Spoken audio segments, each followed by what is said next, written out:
Hi, beautiful souls. My name is Tania and welcome to the Celestial Podcast. If you ever wonder what it is like to receive divine guidance and truly tap into your intuition, well, that is exactly what we will be discussing in today's episode. I sit down with Rubia Lacerda, a gifted channeler who decided to leave a 9 to 5 and embrace abundance and global recognition, all because she decided to tap into her divine intuition. We reveal the secrets to receiving clear messages from the universe, breaking through the blockages that keep you stuck, and using this wisdom to navigate your career, business, and everyday life. Because we are already activating these timelines, so we can be living side by side with someone that's living on a completely different timeline. So we're already activating that. I've activated so much of that in my life, and I saw the possibilities, and I'm like that excited child that is like that just found a magical garden just behind their backyard, and I'm like, oh my god, everyone! And I come out, guys, you all need to come and see this magical garden. Whether you're looking to make a major life change or you simply want to connect more deeply with your inner self, this episode will be your guide to unlocking the magic power of tapping into your intuition, aka channeling. So without any further ado, let's dive right in.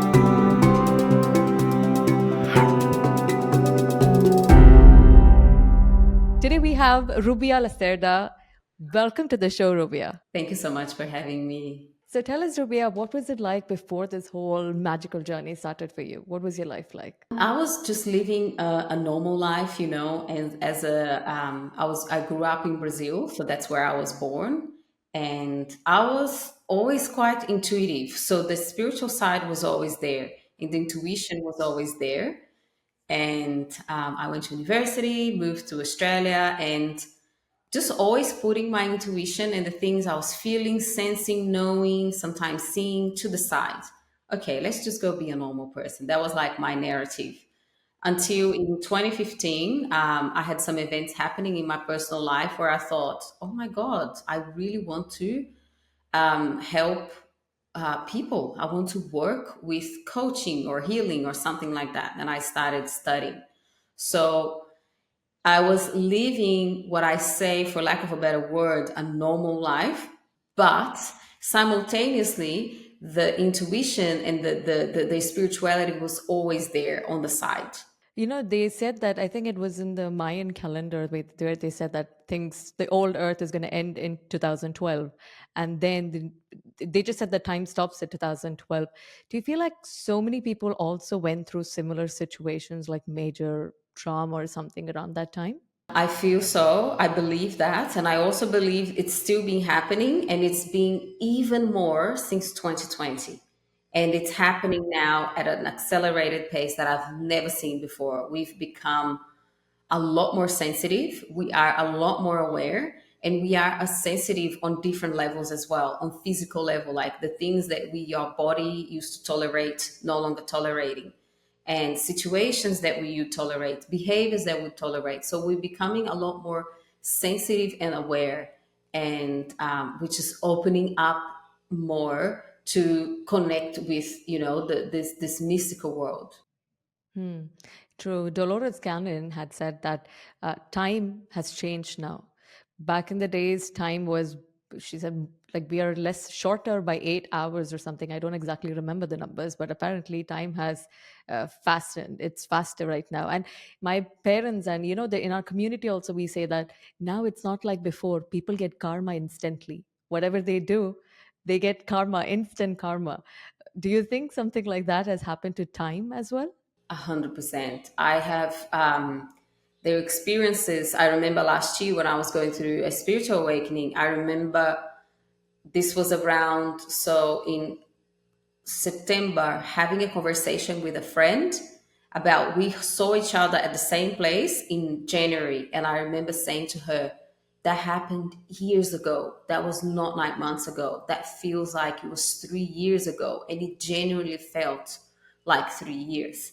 So I have been noticing that and have been experiencing that as well. And what you said about karma, like things are, I was having that conversation with my mother this morning about, certain things that's happening in our family. And I said, I don't want to be part of this or this, because I feel like this is not in integrity.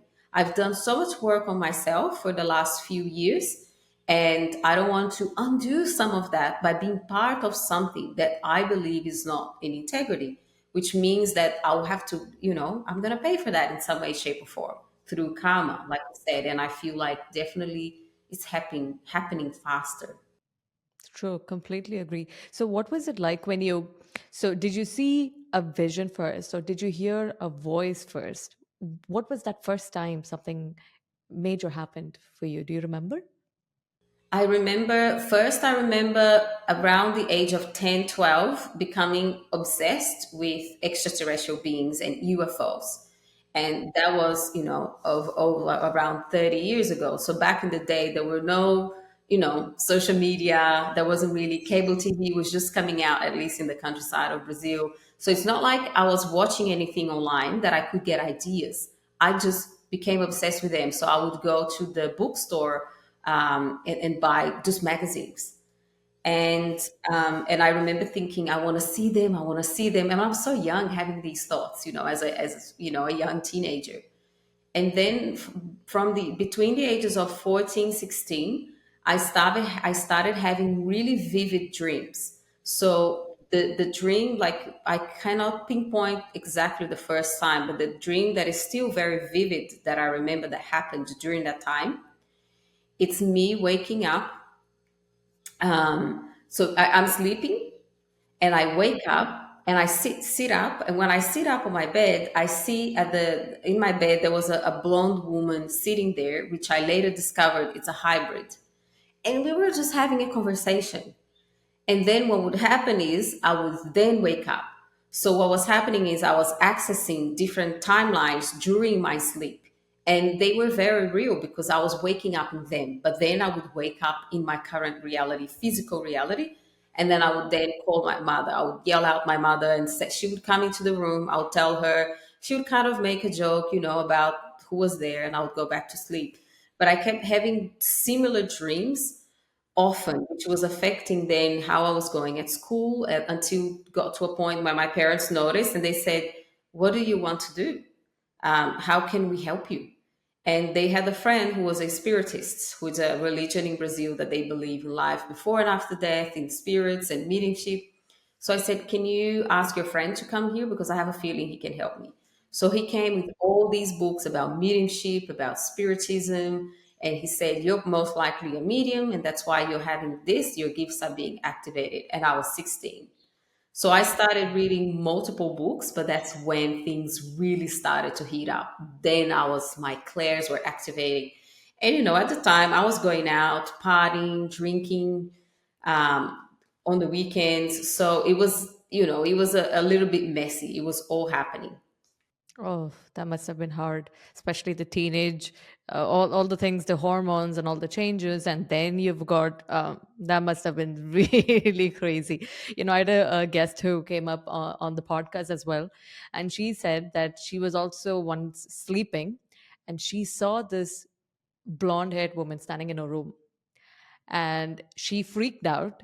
And then she couldn't, like, nothing happened. She went into, what is it called, body freeze or something, where no voice came out, nothing came out. She was just stuck there, paralyzed. Oh yeah, she was paralyzed there, and her husband was sleeping right next to her.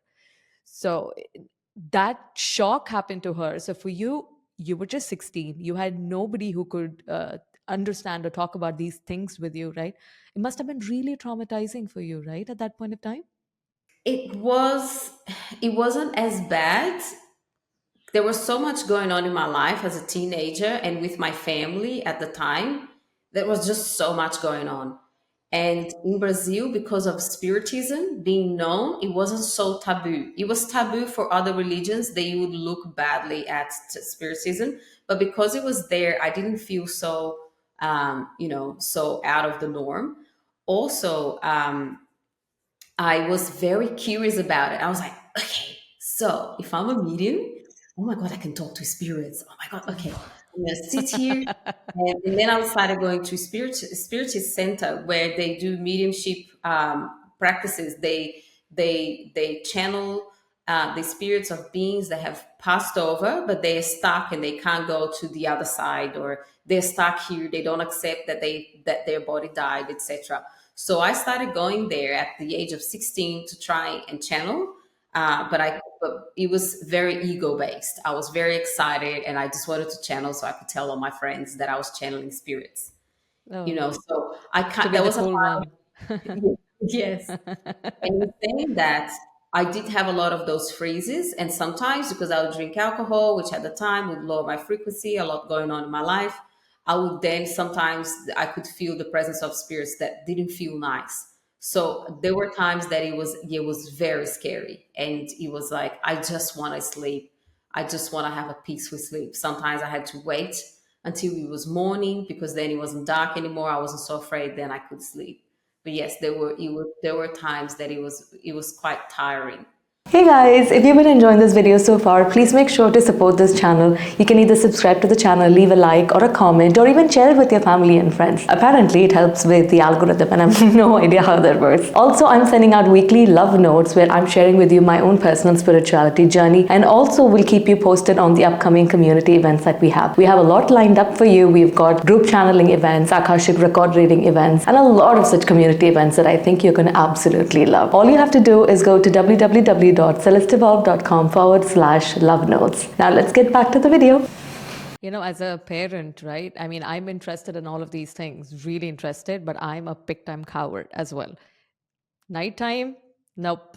I'm afraid there would be Pleiadians standing there when I turn off the lights.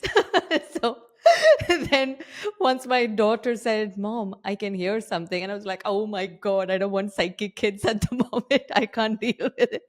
So I can imagine how much of your parents must have gotten scared, like having to deal with spiritism or mediumship. All of these things would have been like, I don't know. Do you guys have this terminology called demonic or something? Yes, but that's more for like religious people. And even though my mother, she was quite Catholic, they didn't really get caught up in those terms. So I was very lucky. She just said when I started going to spiritism, just don't tell too many people because she didn't want her Catholic friends to find out. But also, an interesting thing that happened not only for me, but for my parents is that we developed because of, the trauma we developed and in growing up in chaotic environments, we developed a defense mechanism of avoiding difficult things or avoiding or sometimes almost pretending that a problem wasn't there. So we were great avoidance. So we knew that there was something going on, but we were avoiding in with other trauma, with other drama that was happening in our lives, just creating chaos unconsciously and consciously. So we knew it was there, but we didn't give too much attention to it because we thought if we avoid it, and especially them, if they avoid it, then it would go away. So instead of creating this big drama about it, oh my God, there's something wrong with her, they tried to help me the best they could, like inviting their friend over, but they also avoided it a lot, which is now I understand as knowing a little bit about nervous system regulation and trauma, that it was a defense mechanism. When you say that, right, this is very common in Indian parents, in Indian households as well. When something wrong happens, we know something wrong has happened, we wouldn't talk about it. We would just keep quiet for some time, and then we would feed each other food. So, we won't talk about it. Like our parents, if we had major arguments with our mom and dad, we won't talk about it. Maybe in the nighttime, we'll get really yummy biryani or something. And then, but that trauma is still stuck in us. It's still there. We've not released it. We've not spoken about it. We just ignore it. And I guess that's why you probably had all of that stuck, and why you're so interested in nervous system regulation techniques and all. Can you talk to us more about it and why that is important for Ascension? When did you realize that that is necessary? Great, because I was like, I, there's so much. that's like big one. I love this topic. So I was part of let's say, it was like a leadership ascension business school, quite spiritual though, back in 2020, because, long story short, I realized I had these gifts. I realized I could channel, and I realized that a lot of people wanted to have access to this, wanted to hear me talk more about it. So I joined, courses that could support me to how can I translate this to the world? How can I share this with the world? And during these courses, I remember I was trying really hard to turn this into a mission where I could share it with others and make a living from it, so that I could completely leave, a 9 to 5 job. For example, at the time for me, I tried to balance both things at the same time. It didn't work. It was too much because it requires so much energy, to learn, to shift, to ascend, to channel. And during these courses, I remember I was always doing the same thing. Things were never working out for me. And I would see things were always working out, not always, like things were working out for other people. And in my mind, if it's working out for them, it can work out for me. So what is it that I need to do? What is it that I need to become? Who is it that I need to become? So during one of these courses, there was a nervous system regulation facilitator that was also talking about the chaotic environments, what happened when you're a child, how that affects you. How then I learned that I was unconsciously creating a chaotic reality where my mission wasn't working, where I wasn't reaching people, because I was unconsciously creating that because that was safe. Because if I expanded where more people saw me, then I was no longer safe. I was exposed, which means that I could experience some trauma that I had experienced and chaos during childhood. So, not achieving, not expanding, not achieving success, not reaching people meant that I was safe. And I just then became obsessed with all things nervous system regulation, because as I started to implement some things and realize that the clients, and talking to my unconscious mind, one thing was, one of my siblings really picked on me when I was a child. So now it's okay, but as a child, I developed a fear, some type of fear of the unknown and of people, because he would just come out of nowhere and pick on me, right? So when I became aware that this pattern was actually keeping people away from joining my programs, for example. So when someone would inquire about signing up, I would have to have a talk to myself and say, they are safe. They want to learn from you. They are not like your sibling. They are just here because they want to learn from you. Know that it's safe to allow them into your field. Because I discovered that part of me, I was able to talk to that part. And guess what happened? Then my programs started to fill up. So I started to apply techniques, and learning. It really, nervous system regulation, a huge part of it is making the unconscious conscious, so that it's no longer hiding and running your life. And then techniques, or like such as tapping, moving the body. There's so many techniques, and being aware that what are the patterns that are what is happening in my life right now, and what are some of the dysregulated and unconscious parts of me that are creating these patterns. So that honestly has been life changing, not only for me, and it's something that I share with the world more now and with my beautiful clients as well. That's beautiful. So, did you know already that you said that you were attending so many courses and then you got into nervous system regulation techniques? And before that, you were obsessed with self help courses and things like that. When did you realize that it's going to go from self help to nervous system regulation techniques to channeling and something that is so out there? When did you realize that now you're ready to make the shift and come out? I started with the self help, the self development, and the spirituality for many years. Then the channeling came online. The channeling was always there. I just wasn't allowing them to come through, and I wasn't talking to people about it. Then, when the channeling started to come out in 2020, I realized that, okay, that I was guided by the beings of light that I was channeling to watch certain things on, Gaia TV. There were certain things that I had to receive so that they could channel, and I could speak certain things that they wanted to speak through me. And I continued doing the self help because I realized that I could only put myself out there and put the message of the beings that I was channeling out there, depending on who I was being. So if I had fear of people judging me, if I had fear of dying, if I had fear of any types of fear of scarcity, of not working at a job, and then how am I going to do this? Oh my God, how am I going to provide for myself? I never did that this way. Those fears would block me, so I knew I had to work on them.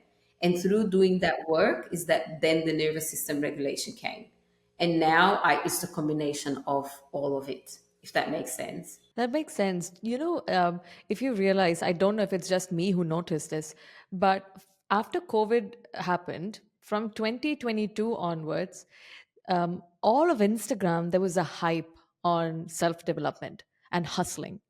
Everybody was trying to make money and hustle and start something on their own, and so everyone was in that grind to learn from the top people, right? How to make money, how to do marketing, how to become confident, how to show up online and talk and learn marketing and all of that. And then somewhere along, the shift happened from hustling to the soft girl era, where now we are into that receiving mode and being feminine. And I think probably that's when this channeling thing came up. What are your thoughts on that? As you're saying that, interesting, because I noticed the same thing. I noticed that there will be some trends as well.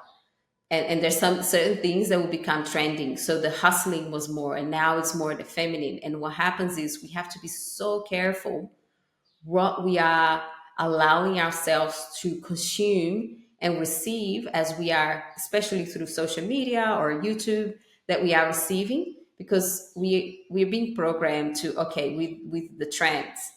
And I got caught up in certain trends, and this is the right way, this is the way to do it. And now having a lot more discernment about what I'm allowing to come through, and even what I'm sharing with others, really giving people the ability to decide. Usually when I channel, I'm bringing some form of channeled information. I always say, if it resonates, take it. If it doesn't, leave it.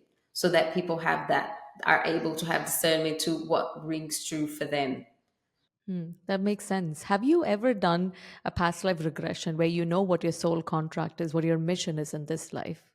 Not necessarily. I have done past life regression where I saw a past life, and I also had to do past life regression on myself for a course that I was doing, as an experiment that we were doing. We had to do an assignment, and it was lots of fun.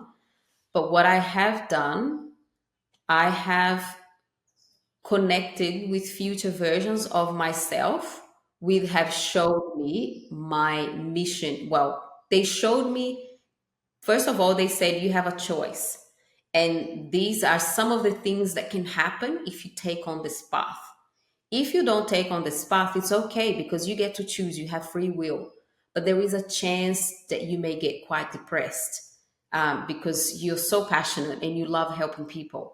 But go and do it, you will know. And I understand that, because I was getting quite sad, like I was getting quite depressed before I started doing this work, because I remember thinking, this can't be it. This can't be it. Like, I want to do more. Like, how can I help people? This, I just can't do this anymore. So it made sense. So when I was receiving information from my future self, I was also seeing my mission quite into the future. So in 2020, I was seeing 2023, 2024, not specifically, but I was getting a feeling, and I was getting some of the things like featuring in podcasts and co-creating with certain people. And there was a part of me that thought, okay, that's impossible. But there was the part of me that always goes for it, that was like, okay, if other people that was always the thing. If there's people out there doing, I can do it too. Like, it just, how could I not? It's a recipe. I'm gonna follow the recipe. I'm gonna follow many recipes, and one of them is going to work out. Of course, it's in integrity and it's in alignment with what I was being called to do. And yes, I have been shown some things quite specifically about my mission, but by future self, not by past life regression. That's good that you're not looking in the past. I watched this crazy cool video of yours where you said you were sitting in your bedroom and then you saw someone come and give you a vision. Can you talk about that? There's a couple of visions that, of stories that I shared when I was in my bedroom. One of them was when I saw this Arcturian goddess who says it's me in the future, showing this future timeline of me, which was now, showing to me back in 2020 when nothing was working out. I was releasing programs and courses. I was so excited to share with the world. I would put it out there, and crickets. No one would sign up. But the thing is, I would then understand. I remember thinking, I would tune in and say, okay, everyone, what's happening here? And I would receive that I was being initiated by the programs I was launching. So it wasn't for people, it was for me. So every time I launched the program, I had to embody the things I was claiming that I was going to teach. And I was being taken through initiations. So I saw it that way, instead of saying I'm failing. For me, it was never a failure. For me, it was never, okay. It was always, okay, what is this teaching me? And then I saw that if I kept going, eventually things were going to work out when I was ready to be facilitating for people.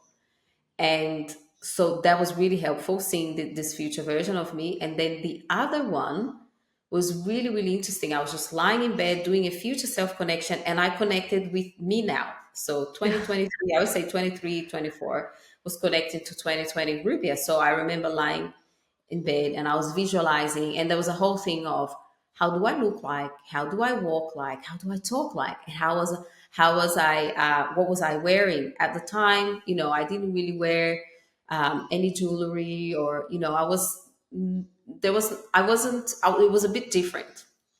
There was nothing wrong with who I was being and then who I chose to be. But I remember seeing this Rubia. She looked a little bit more well presented, let's say, that Rubia now. So, and then I saw her, and then she came in. She looked into my eyes. I was lying in bed, and I'm seeing this through my third eye vision, like a guided meditation. And she just said, I said, okay, give me a message now. Like, right now, she's going to give me this incredible message. She's going to tell me everything I need to do, and I'm going to have all the answers. And she said, keep going. I was like, oh, good. Oh, profound. Wow. And what I was receiving was like, okay, how do I become that Rubia? Okay, so I need to buy new clothes. I need to start presenting myself to the world like she is. And then her message made sense. It kept making sense for years, because there were many times that I just wanted to give up. Oh, I am done with this. I looked for jobs, and I said I worked with admin at the time in offices. And I remember looking for jobs, and I remember trying everything. You know what? I'm just going to give this up. This is way too hard. And then I would remember her words, so simple, yet so powerful, that allowed me to stay on this path. And then later on, I understood from her that I wasn't ready to see and know everything that I am experiencing now. So if I told her, if she knew that, past Rubia, or at the time present Rubia, knew that she was going to be, featuring, let's say, in globally known podcasts, she would have freaked out, because she didn't feel good enough. She didn't feel ready enough. She didn't feel like she had a fault. She would have all these reasons. Oh my God, oh my God, oh my God, I'm not ready. I'm not ready. She would freak out. So now that's why I trust so much in the intuitive nudges that come through. So not an understanding that you don't need big messages. If you understand the depth of short messages, you really open yourself up to receive. What you said is really true, because when I don't know if I'm channeling, but I try to sit in meditation and ask questions myself. And once I asked to God, how can I connect with you more? And the answer that came through was, you're already connected, right? And then it's like very simple messages, but it's something that I wouldn't say to myself. It was conscious. And when you said that things weren't working out in 2021, it was for me. So 2020, Instagram was filled with be a coach. You can be a coach, right? Do you remember that time? It was like, No.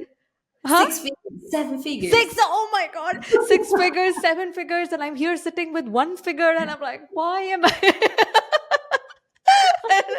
Be a coach. You could be a coach. There was Vanessa Lau, Amy Porterfield, Jessica Starr, I mean, Jasmine Starr, like all of these people. And I would sign up for all of their newsletters, and they're making 6 figures every day. And, like nothing was happening for me. And I kept doing everything that they said, right? So there's all of these things that they say, the BGA method. You show client what is their A to B and then B to C. And I also didn't make any money, but I was working really hard. Yeah. Yeah. Finally, I watched this. So again, like you said, I kept buying courses after courses after courses to get to my 6 figures, and it didn't work. Then I bought this one course by Amy Porterfield, which said that there's no point in trying to sell when you don't have a long form content platform to get email IDs. So I was spending my time on Instagram. Then when I realized that, okay, so you need like a long form thing, and I don't have a long form thing yet. So I stopped coaching, which was good. Then 2 years, I didn't do anything, and I just got back to find out, what do I want? And I think by then, all the coaches also kind of stopped making noise. I think they took break, some of them, all that stuff happened. So when you say that, you were going and taking these courses. When you look back, those courses were for you to go through those initiations. That made total sense to me. So when you do channeling, right, what are some of the messages, like one of the most common messages that comes through too for you? For me, oh, Oh. let me tune in. What do I usually get? Remember that everything is always working out for you. There is a purpose to things, because sometimes things don't work out. Like currently, I'm traveling. There were some things that I was planning that we was all like, okay, this is exciting, it's going to happen. Then it didn't happen, and there was a part of me that really wanted certain things to happen. And when I tune in and I say, okay, what is there? Things are always working out for you. So it's like the messages are always me being tested on, testing me to see if I am walking my talk. Because I am constantly telling people to trust themselves and trust intuition, trust what they're receiving, doubts their doubts instead of doubting themselves or doubting that what's happening in their lives, it's just it's perfect, and it's pointing them. Even if it's painful, how is pain pointing you in the direction of less pain and more love? And are you listening to that and taking the aligned action? So for me, it's like it really is, you are on the right path. Things are always working out for you. And reminders, I also get reminders, okay, take the action. So launching a program. So when I launched the program, I'm like, am I fully ready to launch this program? I instantly get, yes, you are. Stop being a perfectionist. It's like I Oh, get messages like that. So it's almost like I have a coach in the form of, a channel. isn't that amazing? So when you ask them questions, right? Or let's say when you're doing channeling for your audience, for your clients, have there been any instances where it was like profound and then you think, wow, is there anything that you remember? So I always, when I channel, I always remember, it's like I take the back seat. So they're having a conversation and I'm listening to the conversation and I'm like, wow.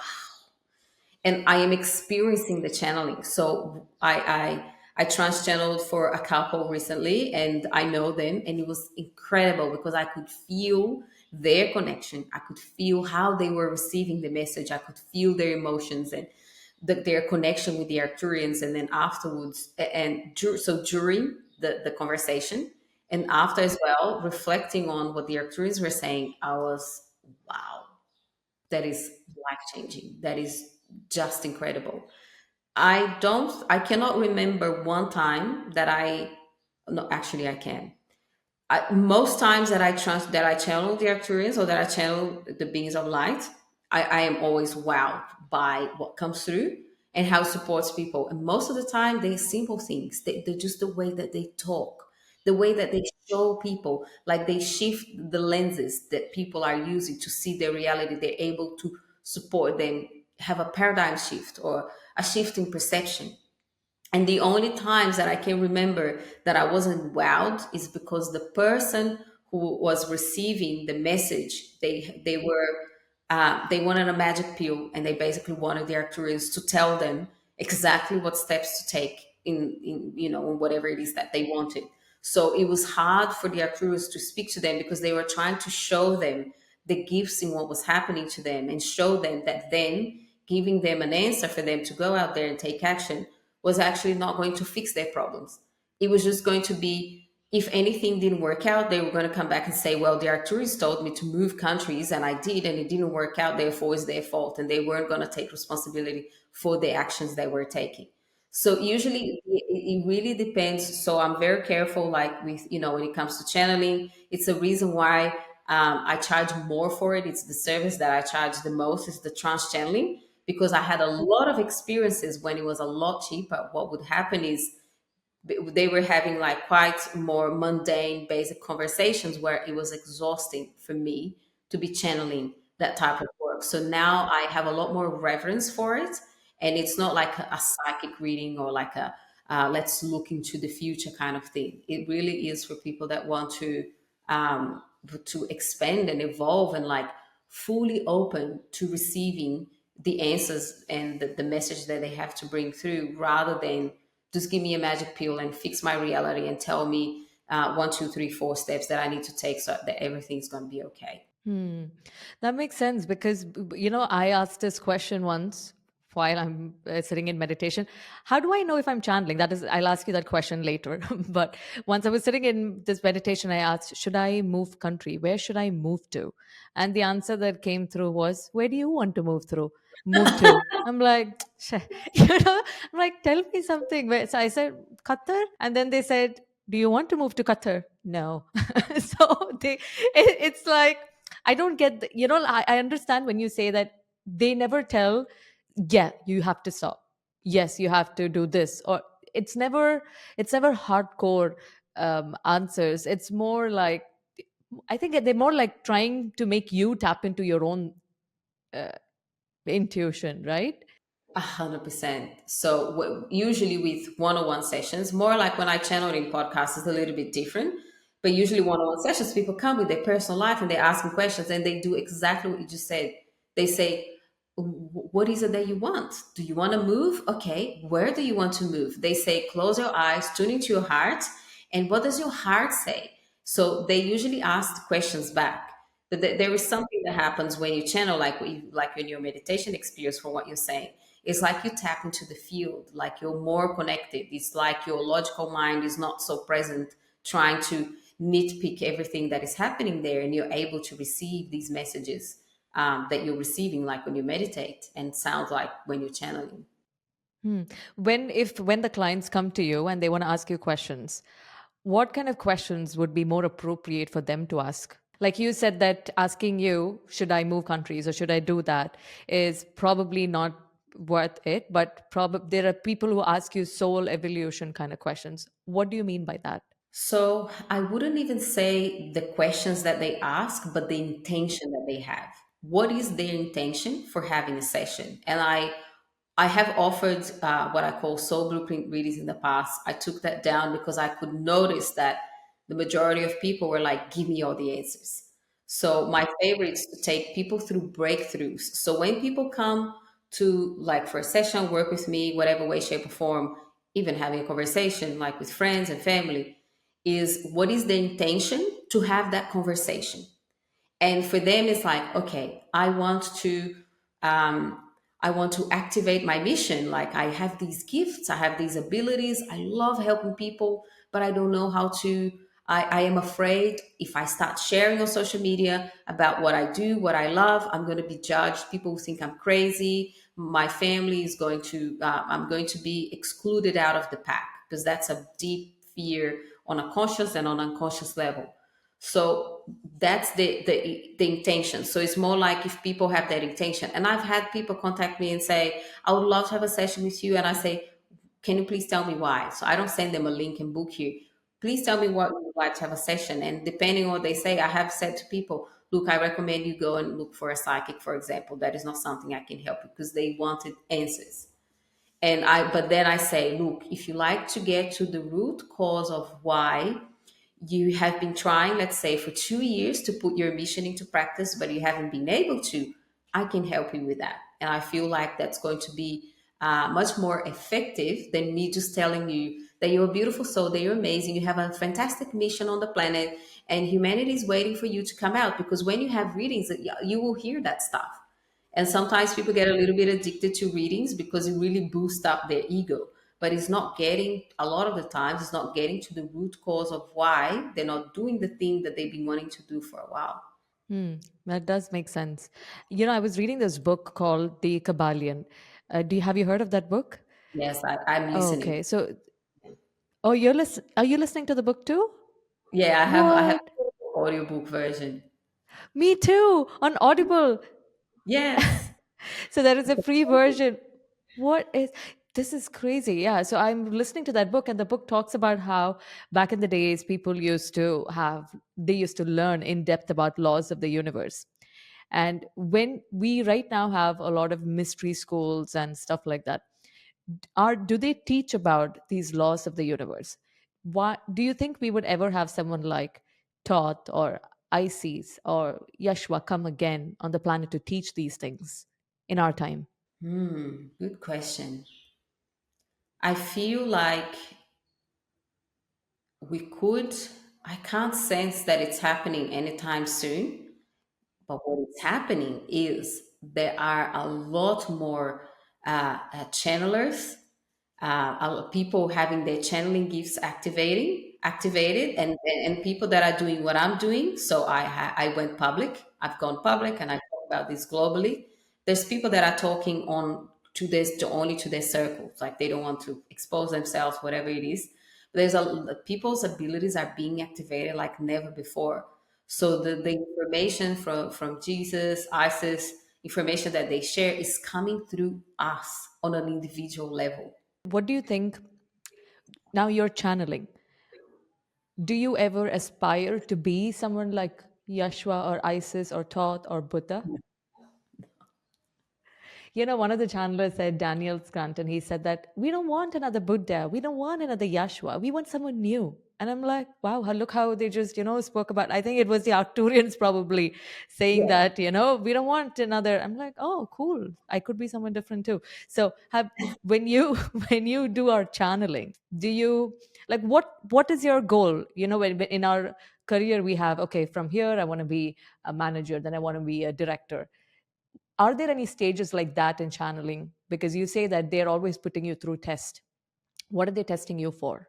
What levels are you going to go to? And I like to say they are supporting me through the test, and they are showing me, because I feel like my soul has chosen to go through, whatever it is that I'm going through. And the biggest tests are always on the things that I teach. So if I talk about talking ascension, I am going to be tested on how is my ascension going. If I started teaching about nervous system regulation, in healing the inner child, healing your relationship with your family, whatever it is, I get tested on those very things. So those are the things that I usually get tested on, and like the goal, as you said, where do I want to get? Like my biggest goal is to really truly support as many humans on the planet as possible to activate higher timelines of existence. What do I mean by that? Is to be living on a timeline where they are living a life where they know, they believe, they feel that they can be, do, and have it all. And it's a timeline of more peace, of more unity, where they're living their dream life. So some would call the new earth, some would call the fifth dimension. So it's a lot of the density that we see, and there's a lot of density that I no longer see, that I no longer experience, because we are already activating these timelines. So we can be living side by side with someone that's living on a completely different timeline. So we're already activating that. I've activated so much of that in my life, and I saw the possibilities. And I'm like that excited child that is like, that just found a magical garden just behind their backyard. And I'm like, oh my God, everyone. And I come out, guys, you all need to come and see this magical garden. It's like amazing. And in my case, it's like, oh my God, I can support humanity. I can truly create my reality where I can travel the world, helping people online and helping other people to do the same. And that is my biggest goal. And for me, it's so important that it's being done with love and with integrity. Because like you said, back like what happened in 2020 with all the coaches, the 6 figures, the 7 figures, and making money is not a problem. Money is fantastic because it's a vehicle to create a lot of these realities. The problem is a lot of people were using their gifts and their abilities to manipulate people so that then they could make the 6 figure, the 7 figures. So for me, it's like it may be a little bit of more slower path. It has been a slower path for me, but it has been a path of integrity. No, at that time also there were so many people. I mean, we would compare with each other, and then there were people who were not making six figures, just posting that they make six figures. So there was a lot of manipulation, a lot of lies spread on Instagram as well, which was definitely toxic. When you channel, I'm going to ask them if Rubia can become another Buddha. What do you think? Let's But see what. I Let's don't see. know. You already said no, but they're going to say, obviously, Rubia is another Buddha. It's That would funny you be. say that, because when I had a spiritual awakening last year, so last year I had many names, Dark Night of the Soul, Spiritual Awakening, that was mid 2023. midlife crisis, whatever it is that, Oh, there's different, midlife crisis too. there's different names for it. I remember I was blown open. So I was very open. My gifts were activated to levels that were felt like too much.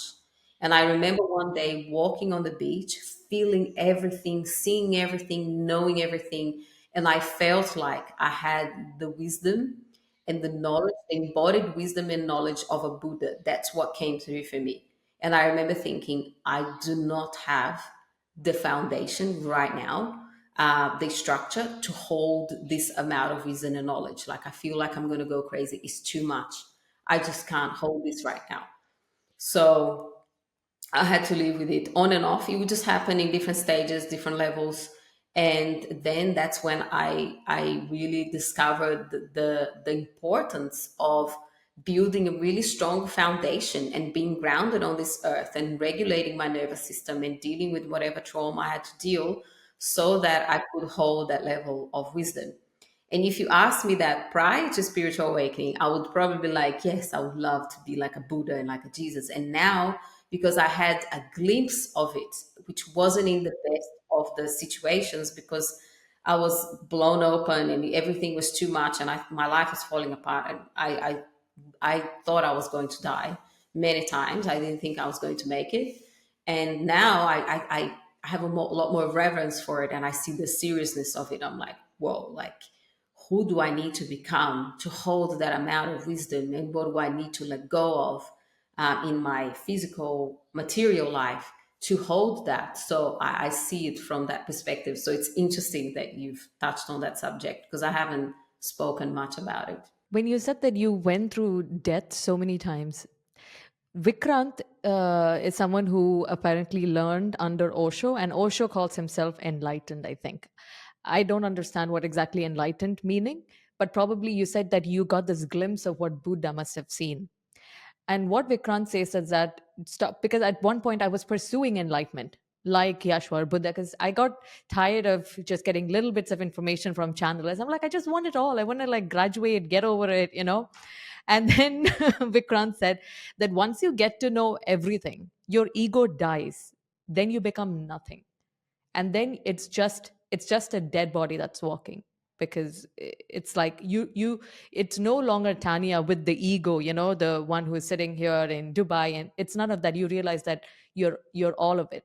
Is that what you mean by feeling like you went through multiple deaths? Is it the ego death you're talking about? More when I mean about dying, I thought I was going to die. Like I physically thought my body, I'm gonna die. I'm not gonna exist anymore, because there were more, like it was just too much. I thought my body, my consciousness, my mind cannot handle this. But what I was experiencing was, I understood on an embodied level many of the concepts that I have been learning for many, many years. I understood on an embodied level that I am truly the creator of my reality, that I could just do this and certain things would happen. I understood like the power of my consciousness, and how I could materialize and manifest anything. I was in so much fear at the time that I didn't even try, but I understood that I could. And in that understanding, I remember clearly walking on the beach where I live in Australia. And I was like, wow, I understood it all. And then nothing, then things stopped making sense. And then I was like, okay, so what's the point then? Now I understood. I can do be have anything I want in a click of a fingers. What is the point? So life became, that moment as I was having that realization, boring. I was like, okay, wow. So what now? And I then I thought, okay, and then a waterfall of information started to come through. Okay, now I understand, because I have been working with like DNA reprogramming of like the conscious, the unconscious mind, and how we can remove programs that are not serving, download programs that do serve. And in that moment, I understood why humans are so addicted to their problems and their conflicts and their suffering, because it gives meaning to their life. Because in that moment I had all the answers, and I knew I could fix anything at any time. And then life became very boring. I was like, oh, I can be anywhere right now. I can buy anything right now. I can do anything right now. And then I thought, so it gave me a much deeper understanding of how humans function and why. That is beautiful when you said that this is why, because it gives them meaning when they're addicted to their, when there are problems in life, because it makes me remember there's one point where I want to do the podcast. I love doing the podcast. I love speaking to people like you and having these conversations. But then I also have work full time. And I keep thinking, oh, why are we doing these Excel sheets and talking about this freight and forward? Because I'm in supply chain. And then I realized I'm just going to quit and do this full time. And then I just imagined me quitting, and suddenly it became a little bit boring. I'm like, there's no one to fight with anymore. There's no deadlines, no performance reviews.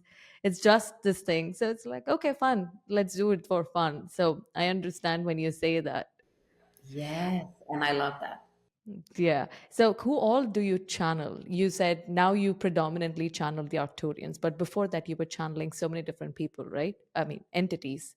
I've channeled the Pleiadians, the feline Lyrans. There's a 12D family of light. That's how they call themselves. They're quite mysterious. That sometimes comes through when I do certain activations.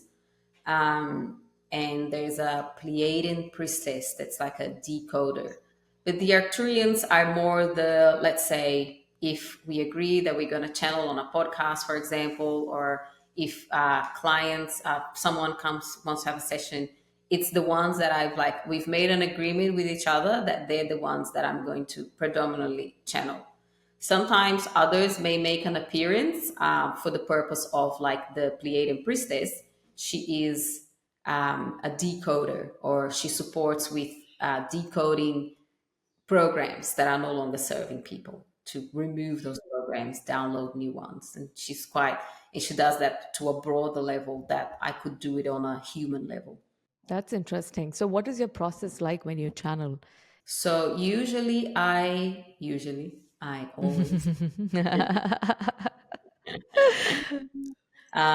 so I close my eyes, and it's like I go into a meditative state, but it's really interesting. When I know that I'm going to channel, and let's say if we talked about me channeling, I knew that I was going to channel. As soon as I go, okay, I'm going to channel now, I close my eyes and they're already there. So I take a few deep breaths to open my space to allow the Arcturians to come through. And then what happens is it gets really quiet, and sometimes I can feel like it's like I'm experiencing my face changing. It's like I experience a being, a different being, and my consciousness takes the back seat, and then my body moves in different ways as well. I start usually doing this for some reason, and when they come through, it's like I'm in the back. It's like I'm listening to a conversation that they're having. I don't really have control. I don't have control what they say. And what happens, which is very interesting, I think I touched on earlier, is that I am experiencing the channeling, and I'm experiencing the dynamics and the things that are happening. And I see some of the things they're experiencing, if they explain to people, I can visually see some of the things that they are explaining. Mm. So even after you explain, even after you do the channeling, maybe you would be able to explain better because you see the visions. You're seeing the, or do you, or while trance channeling itself, you would be able to explain the visions you see. Like, can you interrupt their teachings in between to explain? No. No. Okay. No, the reason why I say no, because I know that some people do that, but it's because I'm in a deep state. I'm in a deep state, kind of like Bashar. I think Bashar, their anchor, it's out. I'm not sure he remembers. He goes quite deep, but I go to quite a deep state that then I come out. And there has been times where people have asked questions, or they want, someone recently asked, what do I do with my anxiety? And they just said, please have this conversation with Rubia afterwards. Because it was just something that I could explain. It was like they knew that I was going to be able to tune in and tell this person what to do. And it was nervous system related, which is something that they didn't need to go deep on. So they do that sometimes. Okay, that is beautiful. Do you think we can have a channeling session today? So when it comes to channeling the message of Arcturians without going into a trance state, as they are, because what happens is whenever I'm in a space where I'm talking about them and I'm talking about channeling, they always join. They're like, like your spirit team, I talk about join. So they are present. And when I'm doing a channeling without going to a trance state, is I close, like, let's say they have a question, I close my eyes, and as you ask a question, it will be like they will be passing on information, and I'll be speaking the information. So it's me. It's like my voice is not changing. I'm not going into a trance state. So I'm speaking the information, passing on the information passing on the information they pass to me, I pass that on. I will speak the information. But it will be more like me rather than me going into a trance state and bringing through their message. And the reason why I do that a lot of the times is because I channel. So since I went through the spiritual awakening last year, because I've gone through many phases with trance channeling, and I have fried myself before trance channeling too much. And it's a lot of the times because I didn't know how to say no. Like I would be like, okay, I need to do it because people are asking. So for me, like building that boundaries with them and like with people as well has been huge. And I love it as well because it shows people anyone can channel. So, like for some people, they're like, I can't go into a trance state because I'm afraid, I'm scared, what's going to happen, who's going to come up. And, but they can, anyone is able to tune in and bring through messages, whether from beings of light, from their higher self, from their soul, from their intuition, from what their body's saying. So, we are all able to do it. And I love doing it because it's like I'm doing a demonstration of how to do it without going to a trance state. Because full transparency, what I've experienced as a trance channel is that a lot of people put trance channeling on a pedestal, and trance channels on a pedestal as well, which creates a certain level of separation and hierarchy. Okay, Rubia channel, she's here, I don't, I'm here. She has more access, I don't. No, we all just have different types of access. This would be a good thing to do as well.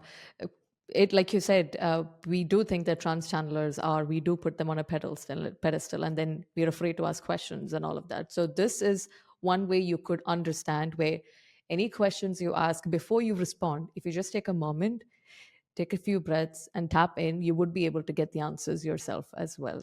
100%. And I would love to invite everyone that is listening to practice that. And you will be so surprised at what you receive, and make that a practice. I would say so surprised that you are going to receive. But there is one key, very important key for that to work, is that you trust what you receive and know that your imagination is the portal to allowing these messages to receive. There's no such thing, or am I making it up? Let go of the narrative. Am I making it up? Because it's blocking you from receiving incredible guidance from your higher self, your soul, your spirit team. All right. Okay, so I will begin by asking them my first question, which is, what does fundamental religion do to consciousness?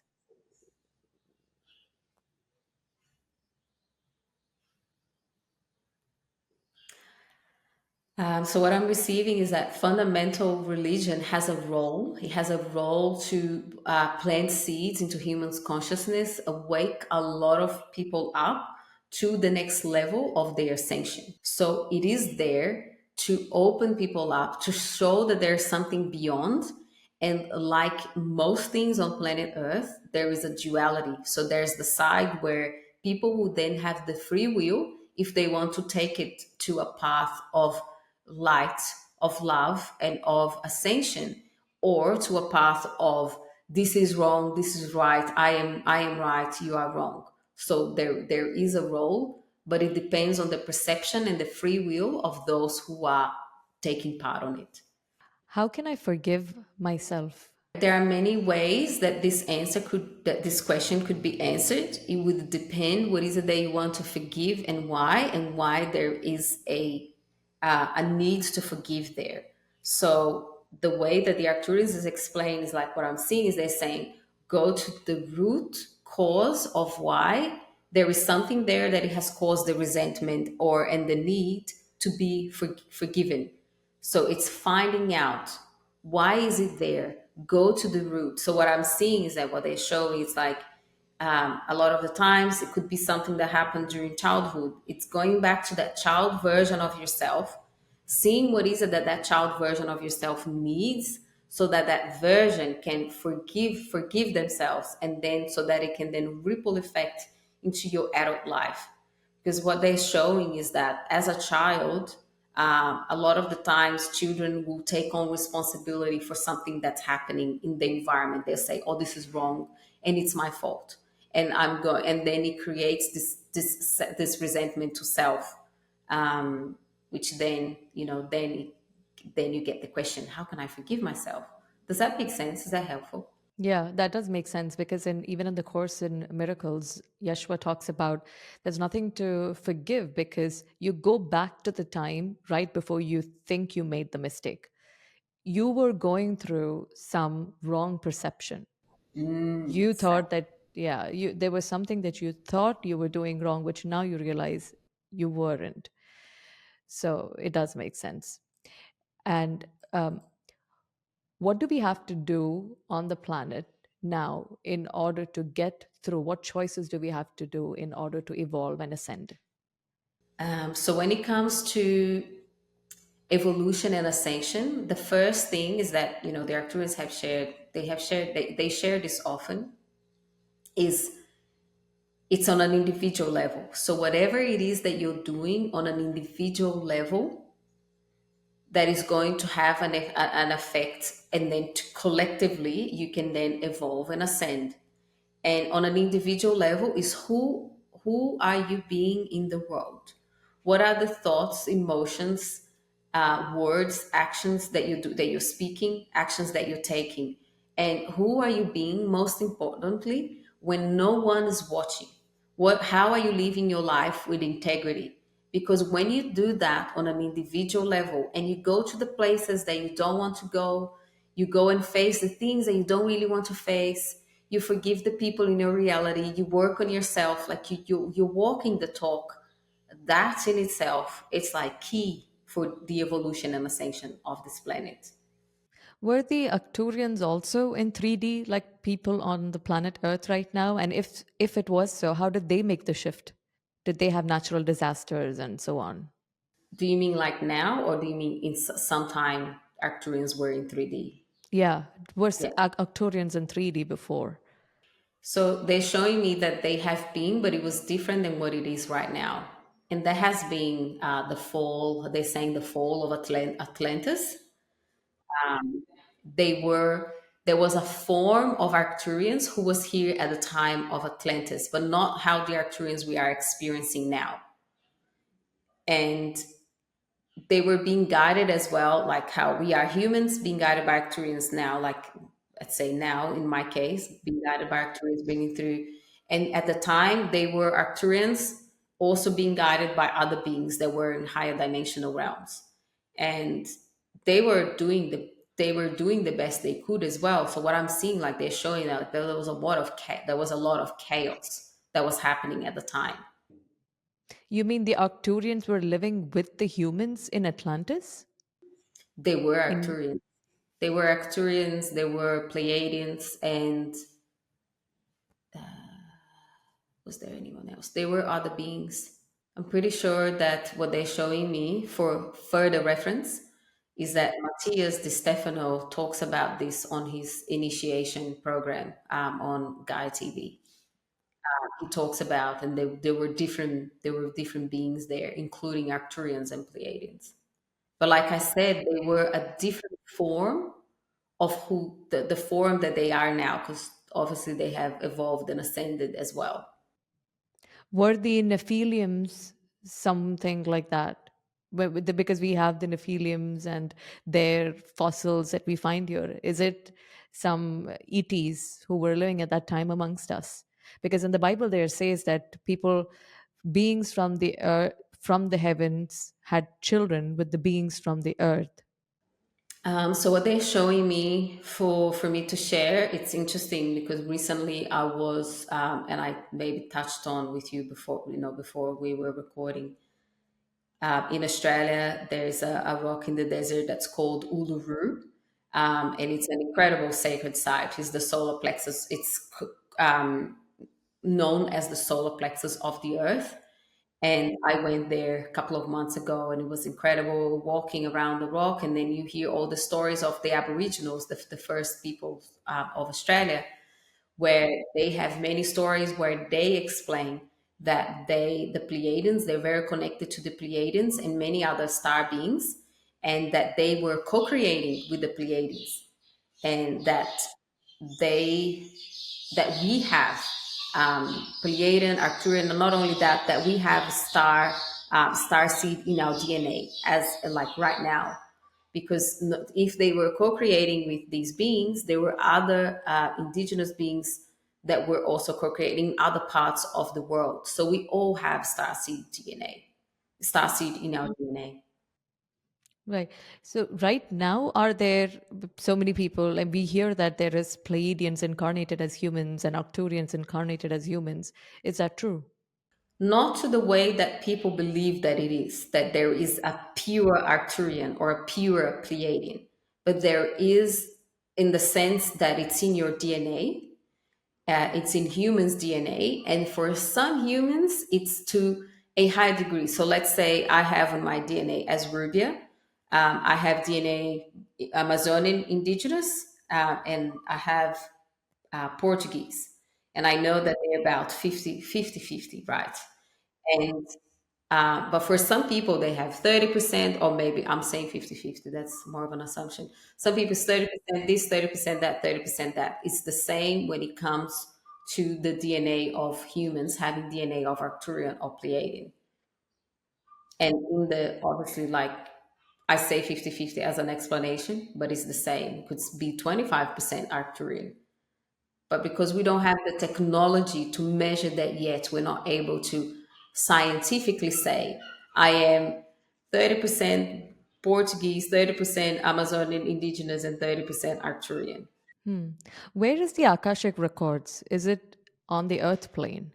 So, what the Arcturians are saying is that this question specifically, and everything that they're saying, they always say this, is if it resonates, take it. If it doesn't, leave it, and know that there are many truths that I shared. And today, some of the things that they are sharing, it's one truth, but know that there's more. So when it comes to the Akashic records, what they're saying is that there are, it can be located in different places, but the place that they see, it's located in the sixth dimensional realm, not necessarily on the earth.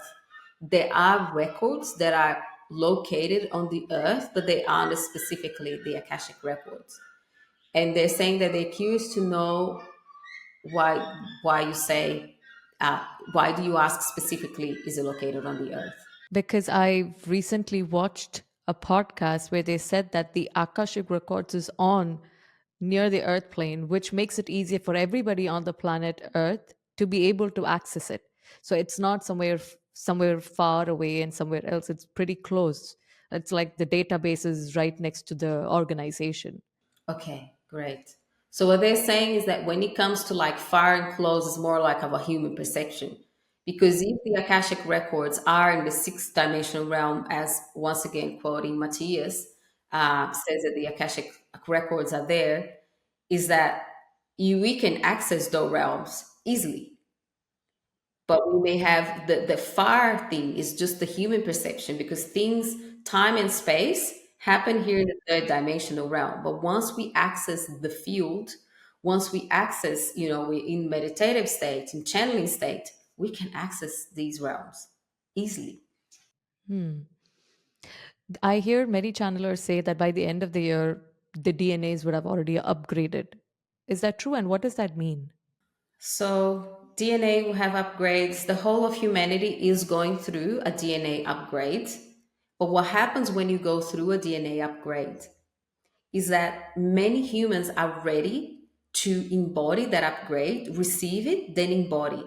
And for many, they will receive it, but it will take them many, many years to embody it. And for some, they will never do it because they need to be ready and open and receptive to embody that. So yes, the DNA upgrade is happening. And what is happening with the DNA upgrade? You're already experiencing that because so many of you are so much more sensitive already. You are seeing more, you are hearing more, you are knowing more. You are so much more aware of what's happening on your reality. Your time, it's different. So you're experiencing time in a different way. All of this, it's based on a number of things, but also based on the fact that you are going through a DNA upgrade, which is also the fact that you are activating your crystalline nervous system, which is also a form of upgrade that can only happen as your DNA is upgraded. Hmm. What is the energetic grid like in Dubai or in UAE, or probably the evolution of consciousness? Are the people, why is it that I don't hear so many people channeling in this part of the world? So what they're showing me as you ask the question, I see like there's like this field. It's like a field of almost like like we are different, like we are, like there's this is who we are, like I'm seeing like almost like like a hierarchy, like putting on a pedestal, this is who we are, these are they're very very strict with like rules and regulations and the way that things are followed, the things that are spoken, and this is what you have to follow. And when born there, the like so many of these rules, even if they are not on the DNA, they are around, they are in the field. So which means that there's a lot of people there that may have access to these gifts. They will be like, don't even dare talking about it, because this is outside of the field of the UAE. This is outside of the rules and the regulations, and the like the hierarchy that we are on. Does that make sense? I'm curious to know how that comes through. From this side, I'm what I see is I don't see channelers. Or also I heard that someone, I think the Council of Light or someone, say that they don't like the word channeling. They don't like it when we say, I guess Elohim, they were channeling Elohim. They said that they don't like it when we say channeling because probably it's not the right thing or something. I'm not sure.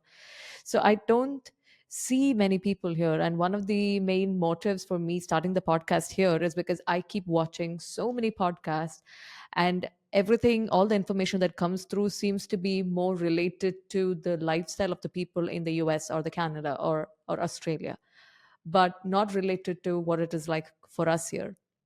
The way we think is different, the way we do things are different. So I don't see channelers talking about what's going to happen by the end of this year for the UAE. We hear what's going to happen for the elections in the US all the time. Something's going to happen there. There are all those things, but we don't see how is it going to affect, like what's going to happen here, what's going to happen to the Gulf countries. So yeah, what came through for you when I asked that? As you are speaking, what I'm seeing is like the questions are being the questions will be answered as the questions are asked. And I saw you as one of the key people that are asking these questions. And also know that, okay, so what they're sharing is, please know that there are multiple timelines, and they're doing this, like they're showing like all these like timelines, one all like beside each other, but different things happening. So when the humans are channeling, and then when they bring in information, they are tapping into one timeline. So one of the things that I don't do, or the Arcturians, we don't do, is like an agreement that we've had. It's like giving specific answers and telling people this is what's going to happen. Because what can happen, that can plant seeds of one possibility of, let's say, oh, there's going to be a war in such country by the end of the year. Imagine the amount of seeds about war that it is planting in the consciousness of people, and then those collectively, those people that are believing in that are creating that reality. So what they're saying, they're like, you're one of the key people that are going to be asking more questions, and be like, what are the questions that you're asking? And what are the answers that you're receiving? What are the realities that they are creating, especially for the area where you live on the planet? So it's about the questions. I remember Matthias saying that Matthias was channeling some ancestors or the elements, and they said that what is the purpose in life if all the questions are answered? We need questions, more and more questions. We need people to ask more questions. What is the biggest block that is there in the minds of people here in the Middle East, which is causing like a hindrance for them to evolve, if at all? I'm laughing because they're saying we would love to ask you that question and we would love you to tell us, what do you feel? What do you believe? You know, what do you know that you feel is the answer to that question? I am actually not really sure because I think when I speak with the people here, they get afraid. They do get afraid. They get really afraid when I'm asking questions. It's like their whole building block just topples over. So, so I tried forcing myself on all the people, but then I just stopped doing that. So I don't try to have discussions with people who are not open to it anymore now. But I'm curious to know, why are they afraid? Probably. So, yes, as you were saying that, I saw the word fear, and they are afraid because, okay, because of the programs are there. And what happens when you know, when we say, the Arcturians say, I say programs, we mean the beliefs, the patterns that they acquired from the ancestors during childhood, through society, family, friends, is that they create, going back to what I was speaking about earlier, about us not wanting to let go, like not wanting to create success because it's not safe, is the same thing. Letting go of all they've known their whole life, that their family, their ancestors know their whole life, can equal to the unconscious mind death. It can also equal being rejected from the pack and being alone. And that, it's almost like those two fears. The core of the fears that they have with, like you said, I try to have these conversations, you know, people are afraid. The core of that fear is dying or being alone or dying. So for them, it means their life. So consciously, they will have a reason why they don't want to talk about it, which is usually, I don't want to talk about it. People will judge me. We don't talk about that here. That thing is not common here. You know, we follow our religions here, and that's what it is. Subconsciously and unconsciously, I'm going to be rejected from my whole pack, or I'm going to die if I talk about this. So I'm not going to talk about it. Yeah, that makes sense because the Arabs and the Indians and the Asians, we really stick to family. Like family is everything.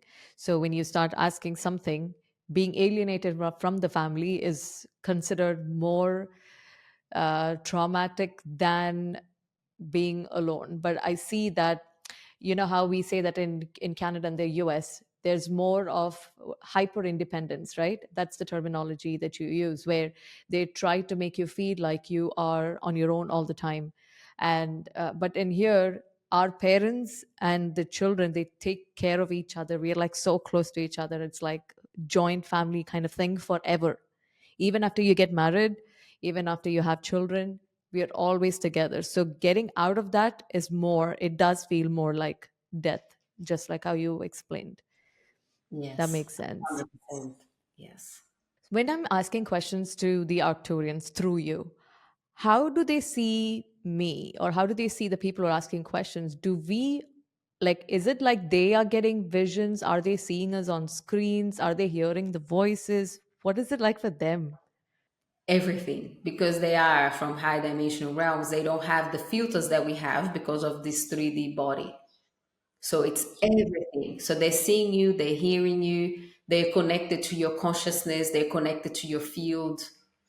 So it's like, and when I tune into it, it's like this huge expansion of being able to connect with all of who you are. Oh my. Can they feel my fear while asking questions? So they connect. It's and this is one thing of like for me has always been of integrity of being able to tune in with people, connect with people. It's always respecting their energetic boundaries. So like not only I or them right now connect to you to your personal reality in a way that would be disrespecting your boundaries. So they it's like it's done with respect. So it's more like on a consciousness level, on a level where we're able to serve at the highest, answering these questions rather than going, "Ooh, how's Tanya feeling right now? Let's go and tune in a bit deeper. What is she thinking?" No. Oh, that would be, then they would only hear fear, fear, fear all the time. This is beautiful, honestly. I think we had a great session just asking them. And like you said, it's more like when you're in trance channeling, I don't see a difference between the message that came through now or when you're in doing trance channeling.